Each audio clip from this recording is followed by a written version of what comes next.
একজন কালো মহিলা অথবা একজন কালো যুবক মসজিদ ঝাড়ু দিত। কি ঝাড়ু দিত? আপনারা ঝাড়ু দেননি মসজিদ? না, আপনারা শুধু মজ্জেন সাহেবের খাদেমের অপেক্ষা থাকবেন, নিজেরা ঝাড়ু দিবেন। মসজিদ ঝাড়ু দিলে দিল সাফ হয়, পরিষ্কার হয়। এক কালো মহিলা অথবা একজন কালো যুবক মসজিদ ঝাড়ু দিত। ফামাতা, হঠাৎ মারা গেছে। মারা যাওয়ার পর সাহাবীরা কবর দিয়ে ফেলছে, নবীরে জানানোর প্রয়োজন মনে করে নাই। বিষয়টা এমন আর কি, ও মারা গেছে, আরে এটা নবীজির আর বলার কি আছে, কবর দিয়ে এরকম।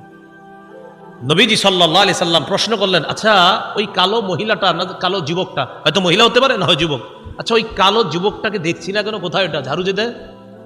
সাহাবীগণ বললেন, হুজুর সে তো মারা গেছে। আচ্ছা মারা গেছে মানে? আফালা কুনতুম আযানতুমুনি, তো আমাকে জানাবা না তোমরা?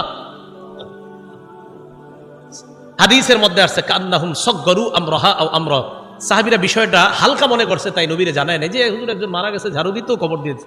নবীজি কো, আমারে জানাইলা না কেন তোমরা? দুল্লুনি আলা কবরিহা আও আলা কবরিহি, তাড়াতাড়ি তার কবর আমারে দেখাও, নিয়ে যাও।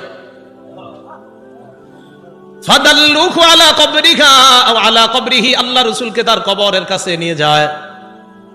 নিয়ে যাওয়ার পর ফাসাল্লা আলাইহা, আল্লাহ রাসূল জানাজার নামাজ পড়লেন।